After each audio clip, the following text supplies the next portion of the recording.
Odpravil sem se na eno vožnjo, da tudi na cesti preizkusim kolesarski računalnik Magin C606. Osnovnih funkcij na dolgo ne bom opisoval, zato ker na videz deluje vse ok. Malo več se bom ustavil pri navigaciji, ki je še zmeraj malo šlampasta. Živjo, en prav lep kolesarski pozdrav. Zdaj je pa prišlo ta pravo poletje. Ura je 9 zjutraj, zunaj pa že 27 stopinj Celzija. Takoj, ko sem se odpravil ven in prižgal števc, sem videl, da je že povezan s sateliti, kar je super hitro. Potem sem dodal še senzorje, in sicer svoj radar, senzor kadence in senzor hitrosti. Vključno s srčnim utripom, ki sem ga povezal že prej, sem imel tako preklopljene vse 4 senzorje in sem se lepo odpravil na pot. Jaz posnetkov števca nisem olepševal, v senci se vidi super, na močnem soncu se pa pač blešči. Že po nekaj metrih sem pa ugotovil prvi problem, in sicer, da mi je hitrost kazalo nič. Očitno se je števec povezal s senzorjem, ampak nekako ne zna pravilno tolmačiti njegovih podatkov, saj mi to na Garminu dela brez problema. Jaz sem se potem odločil, da senzor hitrosti enostavno odklopim, tako da mi je potem začelo hitrost prikazovati preko satelita. Zelo hitro sem preizkusil tudi delovanje radarja. Že ob prvih prehitevanjih števec sproži zvok in prikazuje puščico relativno glede na gibanje vozila od zadaj. Glede kadence pa ne morem reči nič, senzor je povezan, ampak na zaslonu nimam podatka o tem. Poskusil sem spremeniti nastavitve zaslončka, da bi namesto kalorij dodal kadenco, ampak mi je aplikacija napisala, da tega ne moreš spreminjati, dokler je števec v uporabi. To bi lahko izpostavil kot eno manjšo pomanjkljivost, glede na to, da sem bil parkiran ob cesti in da je bila vožnja v pauzi, bi števec lahko sprejemal take posamezne spremembe.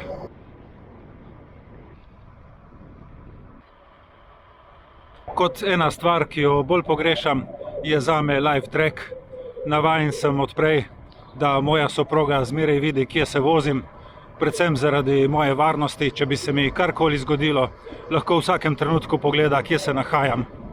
Ta števc zaenkrat te funkcionalnosti nima, je pa vse to stvar firmwarea, tako da pričakujem, da bo firma v nadaljevanju te stvari tudi omogočila in še nadgradila.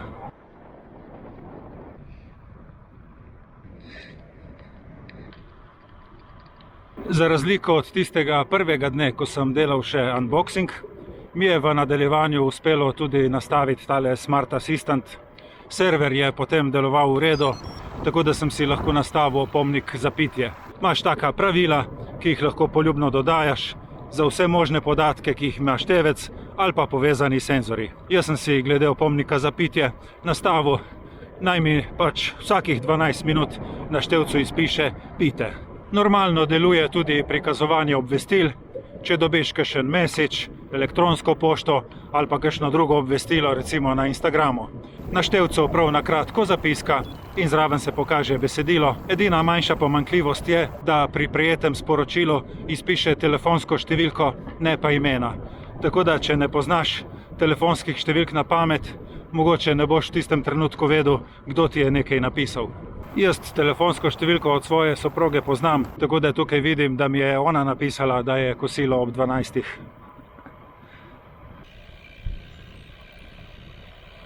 Brez problema deluje tudi povezovanje z zunanjimi aplikacijami in ko končam vožnjo, v nekaj sekundah že objavi progo na Stravi.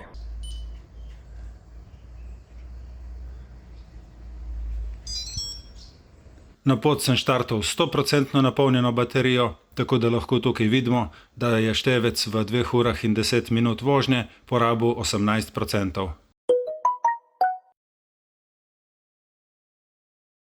Tako na grobo bi lahko rekel, da števec deluje popolnoma ok. Govorim za ta cenovni razred, praktično tle nekaj dodati. Tudi touchscreen dela v redu. Svetloba zaslona se prilagaja avtomatsko, če je zunaj bolj svetlo ali pa bolj temno. Izdelava števca je robustna, tako da ima človek dober občutek, da se ne bo števc kar razletel, če bo po nesreči padel na tla. Zato bi jaz tukaj malo več časa porabil glede navigacije, ker se mi zdi, da je pa še precej v povojih in ne ravno najbolj domišljena.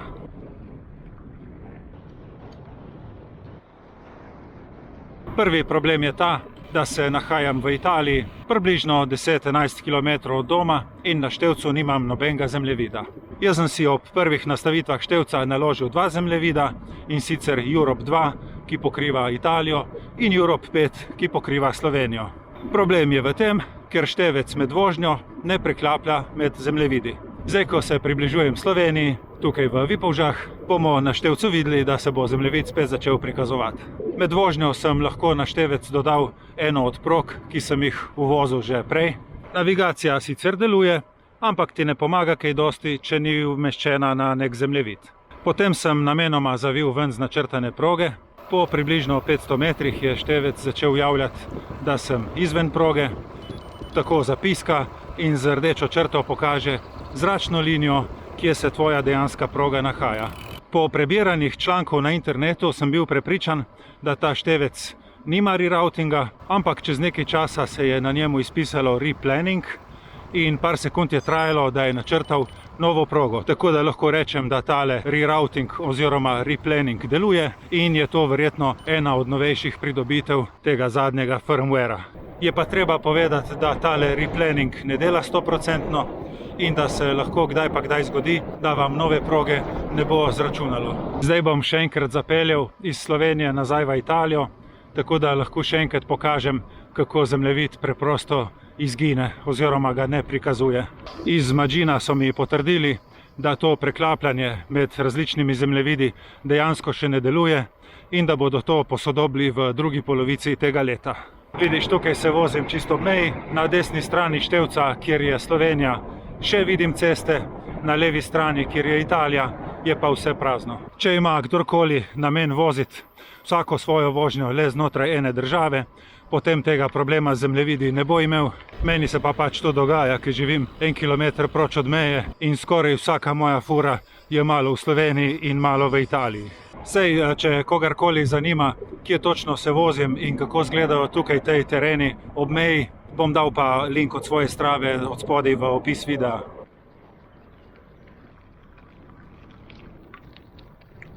Še ena pomanjkljivost teh zemljevidov je, da imajo samo 3 stopnje povečave in na voljo sta dve manjši verziji. Evo, to je najmanjša, 3 stopnje povečave. Poleg tega ne moreš zemljevida premikati levo in desno, da bi kakorkoli preiskoval okolico. Tako da okrog tega je delovanje še precej togo. Progo lahko spravite na števec na dva načina. Ena možnost je, da jo načrtate v aplikaciji OneLabFit in jo potem prenesete na števec. Načrtovanje proge sem prikazal že v unboxing videu, je zelo enostavno in brez kakšnih posebnosti. Druga možnost je, da v aplikacijo OneLabFit uvozite kakršenkoli GPX, ki ga imate na telefonu. Problem je do tega GPX-a prideti, ker recimo Strava in Garmin Connect na telefonu ne omogočata izvažanja GPX-a, Komoot ima pa to le v plačljivi verziji. Tako moraš GPX izvoziti na računalnik, si ga od tam poslati recimo na Gmail, ga potem na telefonu downloadati v eno od map in šele potem uvoziti v aplikacijo OneLabFit in prenesti na števec, kar je mal nerodno, ni pa nemogoče. Večji problem, ki ga tukaj vidim, je ta, da uvažanje proge na števec ne deluje med vožnjo. Tudi če se ustaviš ob cesti in stisneš pauzo, še zmeraj napiše, da dokler je števec v uporabi, pač to ne bo šlo. Kar je lahko precej nerodno, če se nekje med vožnjo spomniš, da bi si izpeljal še neko dodatno navigacijo, sej bi mogel progo zaključiti, novo navigacijo uvoziti na števec in tam štartati potem novo vožnjo.